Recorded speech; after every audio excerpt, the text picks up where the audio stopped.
At the younger brother's wedding, the older brother was humiliated in front of all the guests. His seat was at the exit, and the family showed that they didn't consider him part of the celebration. But he didn't stay silent. What happened next shocked everyone. Subscribe so you don't miss new stories, and write in the comments, where are you watching this video from? Leo had always known he was different. It wasn't just the way he looked, though that was impossible to ignore. It was the way people reacted to him, the subtle yet undeniable distinction in how he was treated compared to his younger brother, Eli. Their parents, white and comfortably middle class, had built a world where appearances mattered, where everything was neatly arranged and expected to conform to a predetermined narrative. Eli fit into that world seamlessly. His light complexion, his easy charm, the way he naturally embodied everything his parents wanted in a son. But Leo was an anomaly. It had started early, though he hadn't recognized it at the time. As a child, he'd only felt the weight of it in small, fleeting moments. When his mother smoothed Eli's blonde hair and called him her little angel, while barely glancing at Leo's tight curls. When relatives cooed over how much Eli looked like their father but never mentioned Leo in the same breath. At school, teachers praised him for being so well behaved, their voices carrying the unspoken implication that they hadn't expected it from him. He had learned quickly that expectations for him were different, though he couldn't yet articulate why. His father had always been a man of discipline, believing that respect was earned through hard work and obedience. For Leo, that meant perfection was not an option. It was a requirement. If he brought home an A on a test, his father would nod approvingly and say, "That's what I expect from you." If he brought home a B, he would receive a stern look, a shake of the head, and a reminder that he could do better. Eli, on the other hand, received praise for the smallest accomplishments. If he managed a B, it was cause for celebration. If he got an A, their mother would take him out for ice cream. Their father would ruffle his hair and tell him how proud he was. Leo would watch, silent, knowing better than to ask why the rules were different for them. At home, the disparities continued in more ways than grades. When Leo and Eli roughhoused, as brothers did, it was always Leo who was reprimanded. "You're older," their mother would say. "You should know better." If Eli threw a tantrum, he was soothed, given space to express his feelings. When Leo got upset, he was told to calm down, to control himself, to stop acting out. He learned early that emotions were a privilege he wasn't allowed to indulge in. There was a picture on the wall in their living room, taken at a family gathering when Leo was 10 and Eli was 7. In it, their father stood in the center, a firm hand on Eli's shoulder, while their mother held his other hand, beaming. Leo stood just to the side, slightly apart, his smile hesitant, as if he wasn't sure he belonged. That picture had stayed up for years, long after other photos had been replaced with newer ones. Every time Leo saw it, he was reminded of his place, not quite at the center, not quite fully a part of them. By the time he was a teenager, he had stopped trying to bridge the gap. He focused on his studies, on getting out, on proving that he didn't need their approval. He did everything right, graduated at the top of his class, got into a good college, moved out as soon as he could. His parents didn't try to stop him. They had always framed his success as their own achievement, as if his accomplishments were proof of their good parenting rather than his own determination. He let them believe it. It was easier than arguing. Eli, on the other hand, had stayed close. He had attended a local university, kept up Sunday dinners with their parents, remained their golden child in every way. Whenever Leo visited, he felt like an outsider. Conversations revolved around Eli, his new job, his latest relationship, his plans for the future. Leo was an afterthought, a guest in his own family. It wasn't until much later that he would realize just how intentional it all was. At the time, he had thought it was simply favoritism, an unfair but common dynamic between siblings. He had assumed that if he just worked harder, proved himself more, they would see him the way they saw Eli. It would take years for him to understand that it had never been about effort. It had always been about something deeper, something unchangeable. The wedding would make that clear. Leo had long since learned not to expect much from his family, and yet, when the news of Eli's wedding reached him, he was still surprised, not by the event itself, but by how he found out about it. It wasn't a phone call from his mother, nor an enthusiastic message from Eli, nor even a brief acknowledgement from his father. No, Leo found out the way distant acquaintances did, through social media. He had been scrolling idly, filling a quiet evening after work when he saw the post. A professionally taken engagement photo, his brother grinning in a tailored suit, his fiancée beaming beside him, the caption filled with wedding hashtags and a countdown to the big day. Leo stared at it for a long moment, letting the realization settle in. He hadn't been told, not a word, not even in passing. It wasn't until days later that his mother finally called him. Her voice was light, breezy, as if she had only just thought to mention it. "Oh, by the way, sweetheart, Eli's getting married. You'll come, won't you?" Leo had already decided that he would, not because he particularly wanted to, but because he knew what would happen if he didn't. If he declined, the blame would fall entirely on him. He could already hear his father's voice, dripping with quiet disappointment, telling him that family showed up for each other, that he was being difficult. His mother would sigh, her voice filled with that gentle reproach she had mastered over the years, the one that made him feel like he was the one being unreasonable. And Eli, well, Eli wouldn't say anything to him directly. He never did. He would just let their parents fight that battle for him, playing the wounded victim while Leo was framed as the distant, ungrateful brother. No, it was easier to just go, to be present, to endure. But the conversation with his mother left an uneasy feeling in his chest. There was something off about her tone, something deliberately vague. She wasn't excitedly sharing details as he might have expected. She wasn't asking him for help with preparations as one might ask an older brother. It felt more like she was checking a box, like she had remembered at the last moment that he was supposed to be invited and was now fulfilling that obligation. He pushed the thought aside. He had spent most of his life dismissing those small twinges of doubt, convincing himself that he was imagining things. It was second nature by now. The formal invitation arrived a week later. It was elegant, with embossed lettering and gold-trimmed edges detailing the date, time, and venue. He noted absently that it had been addressed to him alone, without the customary +1. It wasn't unusual. He wasn't seeing anyone serious at the moment, but something about it still struck him as deliberate. He couldn't shake the feeling that he was being placed at a distance, subtly but unmistakably. Curious, he did a little digging.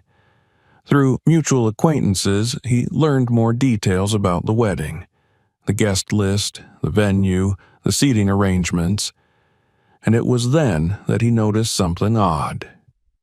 He wasn't in the wedding party. That, in itself, wasn't necessarily an insult. Not every sibling served as best man or groomsman. Some people preferred to keep their wedding parties small, but when he looked closer, he saw that Eli's groomsmen included their cousins, childhood friends, even some of his college buddies. People who had barely been in his life for the past decade. People who, in some cases, had never been close to Eli at all. And yet, Leo, his own brother, was absent. He wasn't sure why that bothered him so much. It wasn't as if he had expected to be standing beside Eli at the altar, toasting him at the rehearsal dinner, posing for pictures in matching suits. He and Eli had never been particularly close, not the way some brothers were, but still, it stung. The next time his mother called, he asked about it. Her response was quick, dismissive, as if she had been waiting for the question. "Oh, honey, Eli just wanted to keep it small. You know how weddings are." He let it go. He had long since learned not to argue when it came to family.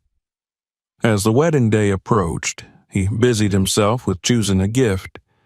He could have gone the easy route, picking something off their registry, but some stubborn part of him wanted to put thought into it. To show, even if just to himself, that he still cared. He found something perfect, something meaningful, something he knew Eli would love. It took time, effort, money. He told himself it was worth it. The night before the wedding, he arrived at the hotel where the guests were staying. The reception desk was bustling with activity, guests checking in, voices buzzing with excitement. He gave his name to the receptionist who scanned the guest list, frowning slightly before saying, "Ah, here you are. Your room is on the 3rd floor." Leo thanked her, took the key, and made his way upstairs. The hotel was nice, nothing overly extravagant, but elegant in a way that spoke of careful planning. He passed other guests in the hallway, some of whom greeted him with polite nods, others who barely spared him a glance. It wasn't until he reached his room that he noticed something odd. It was at the very end of the hallway. He thought it was a coincidence at first, until he overheard a conversation in the lobby later that evening. One of Eli's friends was talking about how the groomsmen had been given rooms on the 2nd floor, near the main suite. "They wanted to keep everyone close together," the friend was saying. "You know, so it feels more like a family thing." Leo sat back in his chair, letting the words sink in. So it wasn't just the wedding party. It wasn't just the invitation. It wasn't just an oversight. They were keeping him separate, deliberately. He shouldn't have been surprised. He should have expected it. But something about seeing it play out in real time in such small, careful details made his stomach twist. He pushed it aside. He was here. He would get through it. He had done it before. And yet, deep down, he knew something wasn't right. And tomorrow, at the wedding, he was going to find out just how much worse it could get. The morning of the wedding arrived with an air of artificial cheer. The hotel buzzed with the movement of guests preparing for the day's events, bridesmaids adjusting their dresses, groomsmen laughing in the hallways, hotel staff rushing to accommodate last-minute requests. Leo woke to the muffled sound of voices outside his door, a reminder that the celebration had already begun without him. He took his time getting ready, not out of reluctance, but out of a quiet defiance. If they wanted him to be an afterthought, he wouldn't rush to change that. He dressed sharply, dark suit, polished shoes, crisp tie, knowing full well that no one would comment on it. Eli would receive all the attention, as always. Leo had long since accepted that. The wedding ceremony itself took place in a grand, open-air pavilion, decorated with an almost excessive elegance. White roses lined the aisle, delicate lights were woven through the trees, and the guests, dressed in their finest, took their places as soft music played in the background. It was beautiful, undeniably so, and yet Leo couldn't shake the feeling of detachment, as he watched it all unfold. He sat through the ceremony without speaking to anyone, listening as Eli and his fiancée exchanged vows, as the guests sighed in admiration, as the officiant pronounced them husband and wife. The applause that followed was warm and genuine. Eli had always been the golden boy, charming, beloved, the kind of person people naturally gravitated toward. Leo watched as their parents beamed with pride, his mother dabbing at her eyes, his father standing tall with satisfaction. He had seen that expression before, many times, but never directed at him. After the ceremony, guests made their way to the reception hall, a grand ballroom with towering ceilings and chandeliers that cast golden light over the polished floors. The tables were arranged in neat, symmetrical rows, each adorned with pristine white tablecloths and extravagant centerpieces. Waiters moved efficiently, refilling glasses, adjusting plates, ensuring everything was perfect. Leo moved toward the seating chart, scanning the elegant calligraphy for his name. He wasn't expecting anything special, but he assumed he would at least be seated with the family. Instead, his name was nowhere to be found. He frowned, scanning again, wondering if there had been a mistake. "Excuse me," he said to one of the wedding coordinators, a woman in a sleek black dress who was juggling a clipboard and a walkie-talkie. She glanced up with a professional smile. "Yes?" "I don't see my name on the seating chart," he said. She hesitated, flipping through the pages on her clipboard before her expression shifted into something more controlled. "Ah, yes, you're here." She turned and pointed toward a small table near the entrance of the ballroom. It was separate from the main seating area, positioned just outside the main doors near the coat rack. A single chair, a modestly set table, nothing like the lavish arrangements inside. Leo stared at it for a moment, waiting for the punchline. "You're kidding," he said finally. The coordinator's smile tightened. "I'm sorry, but this is where you've been assigned." He had no words at first. The realization settled in slowly, a sharp contrast to the warm, celebratory atmosphere around him. He wasn't just an afterthought. He had been deliberately placed apart, kept outside of the family, outside of the celebration itself. Something cold settled in his chest. He turned and walked back inside, scanning the room, taking in the arrangement. His parents were seated at a prominent table, surrounded by extended family, their expressions relaxed and content. Eli's groomsmen and close friends occupied another large table, laughing over their drinks. Even distant relatives, people Leo barely knew, were seated comfortably among the honored guests. But not him, not the brother of the groom.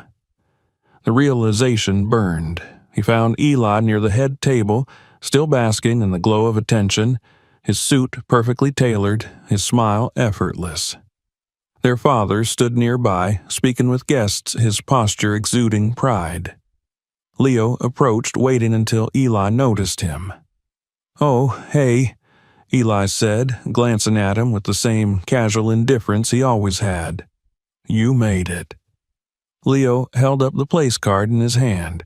"Quick question, why's my seat not in the reception hall?" Eli blinked, then let out a short laugh as if the absurdity of the situation had only just registered. "Oh, that. Yeah, we had to move a few things around last minute." Leo's grip tightened on the card. "And I just happened to be the one who got moved outside?" Eli shrugged. "I mean, yeah, we had to prioritize close family for the main tables." Leo's breath slowed. "I am close family," he said evenly. Their father, who had been pretending not to listen, interjected with an easy, dismissive tone. "Now, Leo, don't make a scene. It's Eli's special day." That was when it truly sank in. This wasn't a mistake. It wasn't an accident. It was exactly how they saw him. Before Leo could respond, another voice entered the conversation. Eli's new father-in-law had joined them, a man with an air of quiet authority, the kind who enjoyed being at the center of things. He looked Leo over with mild curiosity before speaking. "Oh, you're Leo," he said, a knowing smirk in his voice. "I was wondering who that seat belonged to." Leo forced a thin smile. "Yep, that's me, the sibling who apparently doesn't count." The father-in-law chuckled. "Well, you know how weddings are. Only the most important people get the best spots." And just like that, everything clicked. This wasn't just Eli's doing. This was intentional. A deliberate decision, one that their parents had allowed, that Eli had accepted, that even his new in-laws had acknowledged. Leo had spent years ignoring it, pushing it down, telling himself he was imagining things. But standing there, watching the way they looked at him, he saw it clearly for the first time. They had never really considered him family. Something inside him shifted.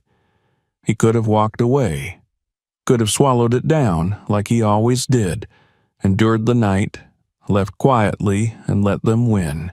But not this time. Not anymore. They had set the terms of this game. They had forgotten one thing.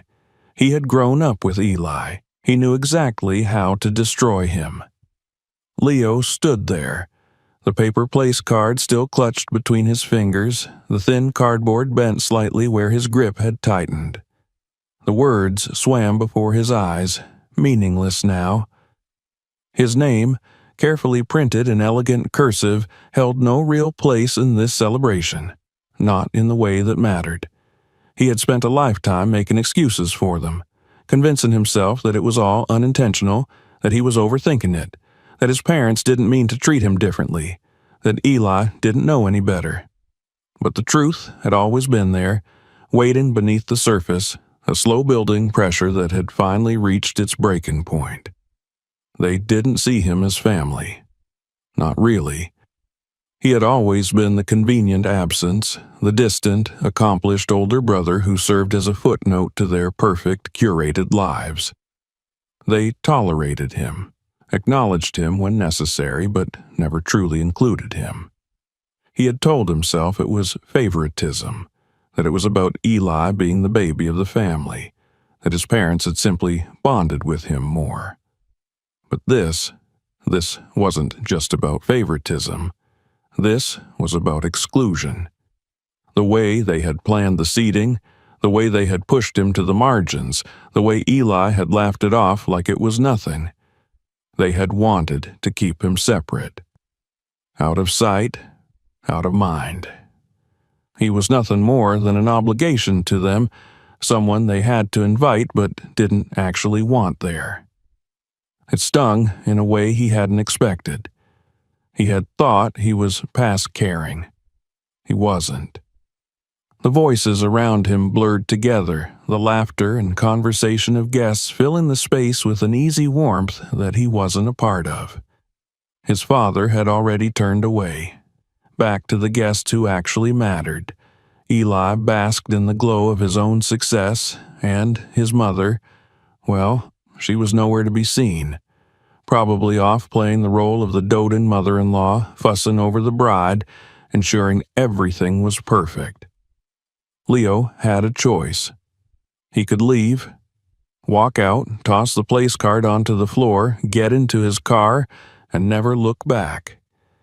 It would be the easiest option. The quiet, dignified retreat. He could disappear the way they wanted him to, let them have their perfect evening without his presence ruining their illusion. But something inside him rebelled against that idea. He had swallowed it down for too long. The quiet slights, the dismissals, the unspoken expectation that he would always be the one to step aside. He had endured it at every holiday, every family gathering, every time he had come home only to feel like a guest in his own house. He had played his role, accepted his place in the shadows, Let them believe they could push him aside without consequence. Not tonight. Not this time. If they wanted to make it clear where he stood, then he would make sure everyone knew exactly who they were dealing with. His mind worked quickly, piecing together every conversation, every careless complaint Eli had ever made in his presence. He knew his brother better than anyone.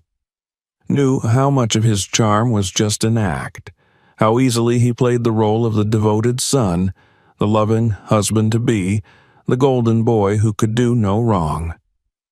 But Leo also knew the things Eli would never say in public, knew the way he truly felt about his new father-in-law, knew how much he had resented the speeches that would be given tonight, the way he had mocked the man behind closed doors, rolling his eyes at his fiancée's insistence that they honor family traditions. Knew that Eli had no real respect for the people he was marrying into, that he was only playing along for the sake of appearances. And Leo knew one more thing. Eli's new father-in-law wasn't the type to let things slide. Leo took a slow breath, steadying himself, feeling the weight of his decision settle into place. This wouldn't be quiet. It wouldn't be polite. It wouldn't be something he could take back. But then again, they had made their choice. Now he was making his. He turned, scanning the room until he spotted him. The man in question, standing near the bar, speaking with a small group of guests, a glass of whiskey in hand. The father of the bride, a man who had built his reputation on respect and tradition, who prided himself on being well-liked, on being a pillar of his community. Leo walked toward him with purpose. Eli wanted to make sure he knew his place. Fine. Let's see what happens when the golden child is forced to face the truth. Leo approached the bar with measured steps, his heart steady, his purpose clear. He had spent a lifetime being careful, choosing his words cautiously, avoiding confrontation to maintain a fragile peace. But the weight of years of dismissal, of being sidelined and reduced to an afterthought, now pressed heavily against his ribs. He was done being careful. The father of the bride, Richard Montgomery, stood in the center of a small circle of guests, exuding the confident presence of a man accustomed to commanding attention. His tailored navy suit, gold cufflinks, and carefully groomed appearance were all part of the image he projected. Wealthy, respected, powerful. Leo had met him only a handful of times, always briefly, but he had seen enough to understand the kind of man he was. Richard valued respect above all else, respect and loyalty, and Eli had neither for him. Leo stepped into the group's orbit just as Richard was finishing an anecdote, one that drew polite laughter from those around him. The timing was perfect. "You know, Richard," Leo said smoothly, his voice carrying just enough weight to make heads turn. "It's funny. Just the other day, Eli was telling me how stressed he was about the seating arrangements. Kept saying he didn't want certain people too close to the head table." A flicker of curiosity crossed Richard's expression. The other guests hesitated, sensing the shift in tone, the unspoken tension that had settled into the air. Richard turned slightly, giving Leo his full attention. "Oh?" Leo nodded, keeping his posture relaxed, as if they were merely discussing an amusing family anecdote. "Yeah." He was really worried about how the photos would turn out. Said something about not wanting them ruined by, what was it, Eli? He turned toward his brother, who had been standing nearby, half distracted by another conversation. "Oh, right.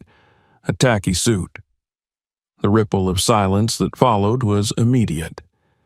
Eli's expression froze for just a fraction of a second before he forced out a laugh, the sound strained. "Come on, man. You're joking, right?" Leo tilted his head slightly. "Am I?" The guests exchanged glances. Richard's face had darkened, his polite smile thinning at the edges. "I see," he said evenly. Leo wasn't done. He had learned long ago that when people like Eli were caught in a lie, they scrambled.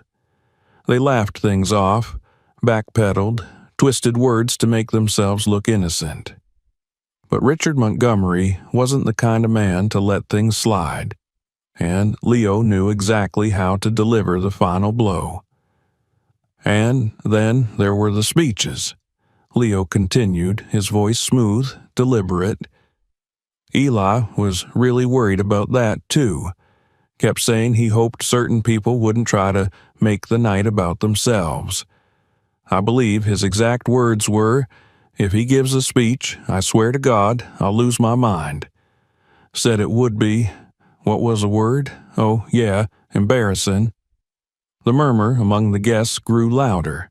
Someone near Richard coughed awkwardly. Richard's smirk was gone now. He turned to Eli. "Is that true?" Eli let out a nervous chuckle, shaking his head. "No, of course not. Leo's just—" Leo cut him off.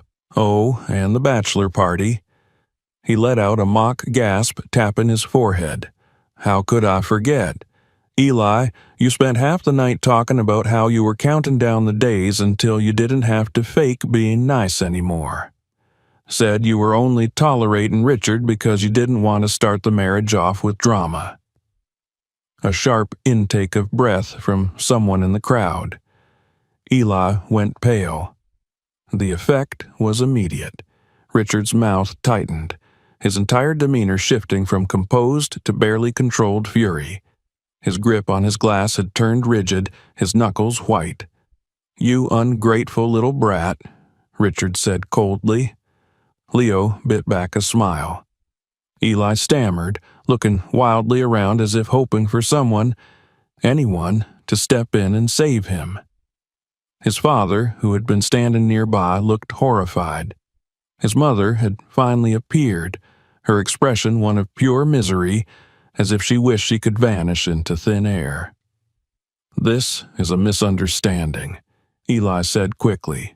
"Come on, you know I—" "Don't," Richard snapped. "Don't even try." The tension in the room was suffocating now. Guests were whispering to one another, some exchanging glances, others deliberately avoiding eye contact. Leo leaned back slightly, as if merely an observer in the spectacle he had created. "I mean, you can't really blame him, right?" he mused. "You did, after all, put a lot of money into this wedding, and favors, and connections, and all this time, Eli's just been, what was the phrase? Oh, yeah, tolerating you." Richard's face was a mask of cold fury. He turned toward Leo and, to his surprise, let out a short, humorless laugh. "You know what? I actually believe you." Eli made a strangled noise. Leo smiled. His father finally stepped forward, desperate to salvage the moment. "Now, Richard, I'm sure this is all just a—" Richard cut him off. "Did you know about this?" Eli's father hesitated, mouth opening, then closing. Richard shook his head. "You raised him to be this kind of person, didn't you?" The words were like a dagger. His father visibly flinched, struggling to find the right response. "Richard, please." Eli's mother spoke for the first time, her voice unsteady. "This is a wedding. Let's not—" Richard turned his fury back to Eli. "So all this time you've been playing the dutiful son-in-law, pretending to be part of this family, while mocking me behind my back?" Eli swallowed hard. "I never—" "Oh, give it up," Leo said, rolling his eyes. "You got caught." Eli turned on him with a look of sheer desperation, his mask slipping entirely. "You're ruining my wedding." Leo raised an eyebrow. "Am I? Or did you do that yourself?" The whispers in the crowd had turned into open conversations now, people openly watching as Eli's world began to unravel. Some of the groomsmen exchanged amused glances, as if they had long suspected the truth, but never had the proof laid out so clearly before them. One of them even let out a quiet laugh, shaking his head. Eli whipped toward him. "You think this is funny?" The groomsman barely suppressed a grin. "A little." Eli's hands curled into fists, his face turned an alarming shade of red. But before he could explode, Leo decided he had had enough. "Well," he said, stretching slightly, "this has been lovely, really, just a fantastic experience. But I think it's time for me to go." Eli scoffed, throwing up his hands. "Fine, go." Leo smiled. "Oh, don't worry, I will." He turned toward the gift table, casually scanning the stack of expensive-looking presents until he found the one he had brought. It stood out, not because it was particularly large or extravagant, but because it was the one he had put actual thought into, the one he had chosen carefully, even when he hadn't been sure if they deserved it. He plucked it from the pile with an easy motion. Eli's jaw dropped. "Are you seriously taking it back?" Leo gave him a deadpan look. "Why would I leave it? Apparently, I'm not real family, right?" Eli let out an incredulous laugh. "You're such a child." Leo shrugged. "Maybe, but at least I'm not a fake, lying, two-faced brat." He turned to Richard and gave him a small nod. "Good luck with this one. I give it a year." Richard let out a low chuckle. Eli screeched something behind him, but Leo wasn't listening anymore. He walked toward the exit, the tension behind him thick enough to cut with a knife. Guests stared. The music had stopped entirely. The wedding had transformed from a celebration to an absolute disaster. As he reached the doors, he glanced back one last time.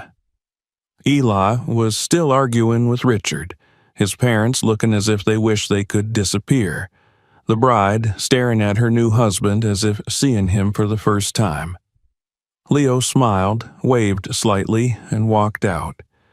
He didn't look back. He didn't need to. The night air was crisp as Leo stepped out of the reception hall, the low hum of murmured conversations and music still audible behind him. But the atmosphere had changed. The celebration was no longer seamless, the joy no longer uninterrupted.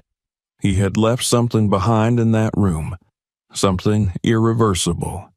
He had cracked the illusion, shattered the neat, curated image that Eli and his family had built, and the pieces were still falling. He didn't need to look back to know that. He could feel it. He adjusted the weight of the wedding gift under his arm as he walked toward his car. The absurdity of the moment wasn't lost on him. He had arrived at this wedding prepared to be nothing more than a quiet observer, an afterthought, just another guest in the background. And yet, here he was, walking away as the catalyst for a disaster he hadn't even planned, at least not at first. He tossed the gift into the passenger seat, started the car, and drove.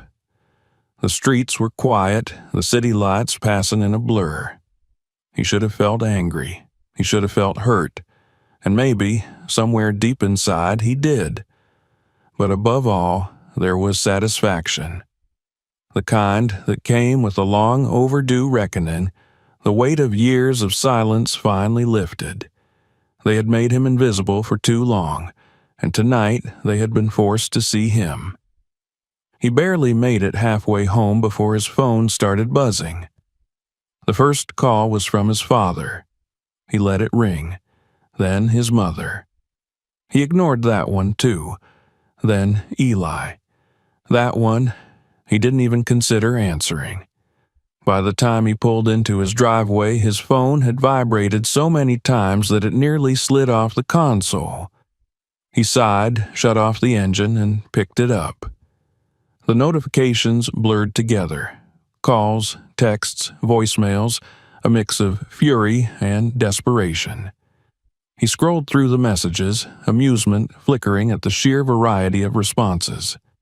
"Dad, what were you thinking?"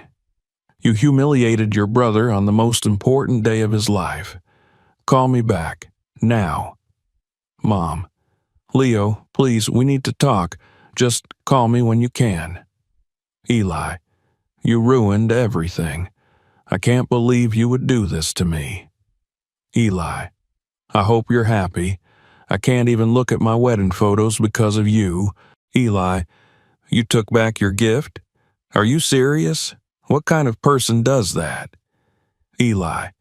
I hate you. I really, really hate you. Leo let out a slow breath, a small smile tugging at the corner of his lips. Eli's messages were the easiest to ignore. His brother had spent years coasting on charm, manipulating their parents, avoiding consequences. He had never learned what it felt like to face the truth. Until now. He put the phone down, poured himself a drink, and sank into the couch. The night replayed in his mind, each detail as vivid as if he were still standing in that ballroom, still watching Eli's face shift from smug amusement to pale horror.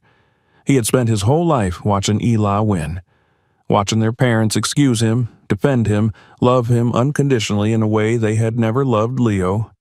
And for the first time, he had taken something from Eli that he couldn't buy back, couldn't talk his way out of. He took a slow sip, exhaling deeply. It was about time. His phone buzzed again, and this time it was a different name on the screen. His mother, again. He hesitated for a moment before answering. Leo. Her voice was quiet, tired, not angry, not sharp the way their father's would have been. He didn't respond. She sighed. Why would you do this? He laughed softly, shaking his head. Wasn't my fault they lit the fuse. There was a long pause. Then, to his surprise, she let out a small, almost tired chuckle. Yeah, they kinda did. That caught him off guard. He sat up slightly, the amusement fading just enough for curiosity to settle in. Wait, you agree with me? I didn't say that, she replied, her voice quieter now, almost reluctant. But I saw what happened, Leo, and I saw how your father and Eli treated you. It wasn't right. That admission, however small, was more than he had ever expected from her. So, he said slowly, you're the only one not blaming me? There was another pause before she murmured, not the only one. He frowned slightly. What does that mean? She let out another sigh, and this time there was something different in her voice, something heavier. Leo, you left, but things didn't just go back to normal after you did. The damage... She hesitated. It wasn't fixable. His curiosity sharpened. He leaned forward. What happened? She exhaled slowly. After you left, Richard was furious. I mean, truly furious. He humiliated Eli in front of everyone, demanded to know if everything you said was true. And Eli... She hesitated again. He panicked. He tried to lie at first, tried to say you were making things up. But Richard already suspected something. Your little revelation just confirmed it. Leo smirked. He could picture it now. Eli floundering, trying to salvage his image, trying to control the situation like he always did. But this wasn't their parents. This wasn't some minor scolding he could smooth over with a well-timed apology. Richard wasn't the forgiven type. And by the time the reception ended, Richard had all but disowned him. Leo raised his eyebrows. Disowned? Cut him off completely. Leo whistled lowly, running a hand through his hair. He hadn't expected it to go quite that far. That's not all, his mother continued. The bride, she was furious too. Apparently, she had no idea Eli had been talking about her father behind her back like that. She thought they had a great relationship. There was a pause. Let's just say that they had a very long fight that night. Leo leaned back, exhaling. And my parents? What about Dad? His mother hesitated. He's trying to patch things up with Richard, but I don't think it's going to work. Richard is done.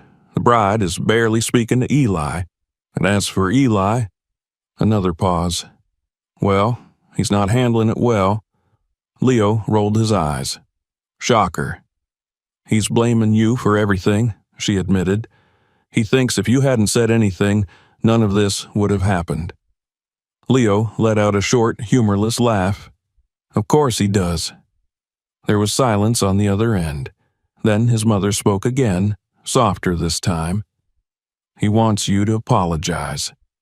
Leo actually choked on his drink. Apologize? He thinks it's the only way to fix things. He thinks if you take the blame, maybe Richard will forgive him and things can go back to normal. Leo laughed again, shaking his head. Yeah, that's not happening. I figured, his mother said, and then in a lower voice, and honestly, I don't think you should. That made him pause. Wait, seriously? I told you, Leo. I saw what happened, and honestly, maybe it's about time someone called him out. Leo sat there for a long moment, absorbing that. His mother had always been passive, always let their father and Eli dictate how things played out. She had never spoken up for him, never taken his side. This wasn't an apology.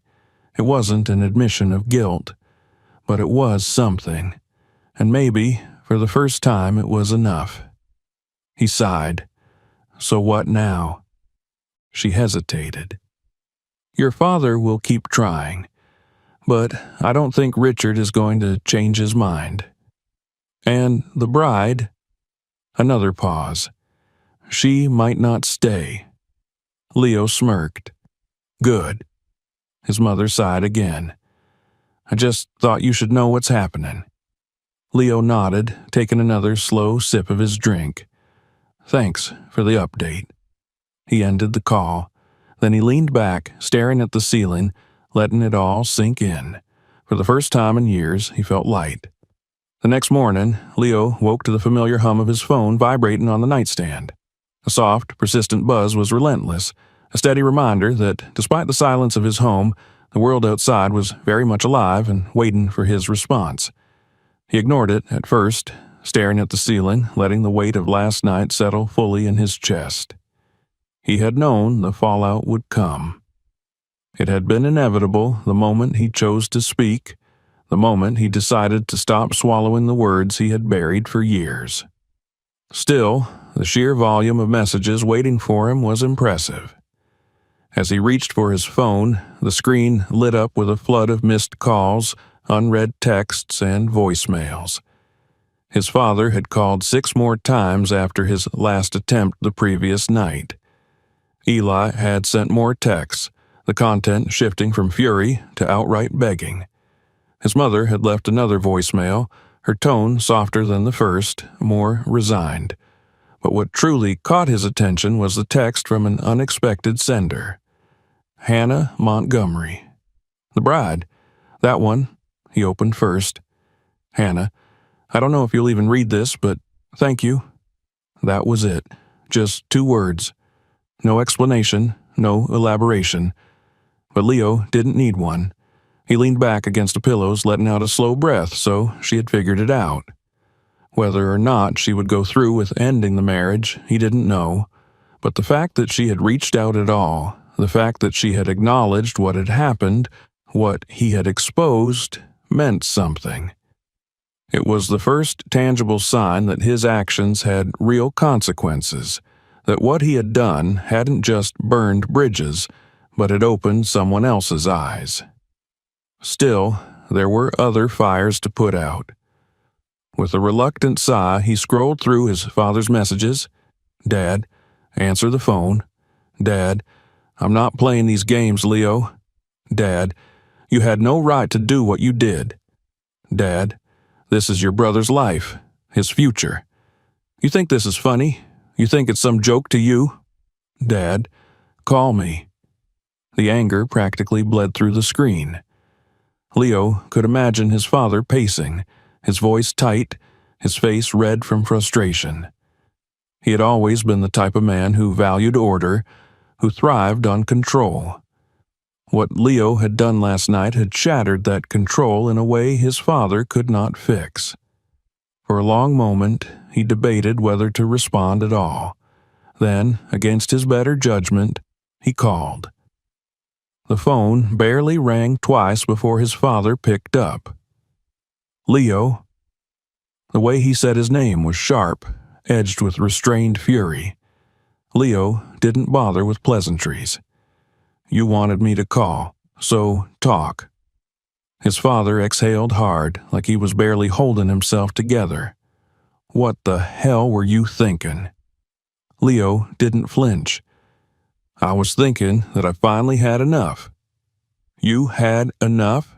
His father's voice rose, incredulous. Do you even understand what you did? This family, your brother? What about him? Leo cut in. What exactly do you think I ruined? His lies? His perfect little performance? His ability to fake his way through another relationship? His father's silence was brief but telling. That wasn't your place, Leo. Wasn't it? Leo let out a short, humorless laugh. Because I think you and Mom made it pretty damn clear last night that I don't have a place in this family at all. That is not what this is about, his father snapped. Isn't it? Leo shot back. Because it sure as hell felt like it when I found out my seat wasn't even in the reception hall. When I realized that you and Mom didn't just overlook me, you deliberately made sure I was out of the way. Because I'm not part of the image, right? I don't fit into the perfect picture you want to show the world. His father hesitated. Leo? No, Leo interrupted. You don't get to act like this was some minor oversight. You don't get to pretend like I was imagining it. You knew exactly what you were doing. Eli knew exactly what he was doing, and the fact that you're angrier at me for telling the truth than at him for being a lying, manipulative coward says everything I need to know. There was silence on the other end. Then, finally, his father spoke, quieter this time. You still didn't have to do it like that. Didn't I? Leo exhaled, running a hand over his face. Tell me, Dad, if I hadn't said anything, would you have ever acknowledged how you treated me? Would you have ever admitted that, from the moment I was born, you and Mom made me feel like an outsider in my own family? His father didn't answer. Leo sighed. That's what I thought. Another beat of silence. Then his father, voice weary, said, Your mother wants to talk to you. Leo hesitated, then nodded to himself. Fine. There was a shuffle, the phone exchanging hands, and then his mother's voice came through, softer than his father's, but carrying a weight of exhaustion. Leo, he sighed. Mom. She let out a slow breath, as if choosing her words carefully. I know you don't want to hear this, but I wish you had waited. Waited for what? Leo asked, his voice steady. For it to come out naturally, she said, almost pleading. For Eli to learn in his own time. You didn't have to be the one to what? Leo cut in. To force you all to finally see it? She was quiet for a long moment, then finally she admitted he needed to hear it. I wish it had been different. Leo closed his eyes. Yeah, me too. She sighed again. Your father's never going to admit it, but he knows you're right. He just doesn't know how to deal with it. That's not my problem, Leo said. Not anymore. His mother was silent for another moment before she finally murmured, No, I guess it's not.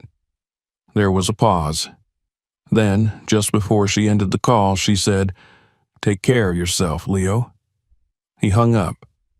He sat there for a long moment, phone still in his hand, staring at nothing in particular. Then, slowly, he leaned back against the couch, exhaling. For years, he had waited for something like this, for acknowledgement. for even the smallest admission that he hadn't been imagining things, that he hadn't just been overreacting, that the way they had treated him wasn't normal. And now he had it. It wasn't an apology. It wasn't a full reckoning, but it was something. And maybe, just maybe, it was enough. The days after the wedding passed in an unusual quiet. The immediate storm of phone calls and messages slowed to a trickle, and soon, even Eli's frantic texts faded into silence. It was strange, in a way, to realize that he had spent so many years bracing for moments like this, tense, exhausting confrontations with his family, only to find himself in a place where their absence no longer weighed so heavily on him. Leo didn't reach out. He had no reason to. There was nothing left to say.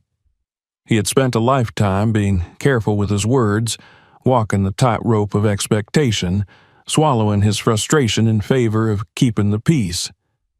But peace had never been real. It had been a quiet suffocation, a slow erasure of everything he was supposed to be. He was done with that now. The finality of it settled in slowly, a strange mix of relief and grief. He wasn't sad in the way he expected to be. There was no deep sorrow, no desperate longing to patch things up. What he felt was more like mourning for something that had never existed. For the family he had wanted, for the brother who might have been different, for parents who could have chosen him the way they had always chosen Eli. But grief, like anything else, faded with time. And Leo had no intention of waiting around for a resolution that would never come. A week after the wedding, his mother called again. This time he answered without hesitation. "Leo," she said, her voice quieter than usual. "Mom." A pause. Then, "Are you doing okay?" He let out a short breath, almost a laugh. "Yeah, I actually am." She hesitated as if she wasn't sure how to respond to that. "Good," she said fondly. "That's good."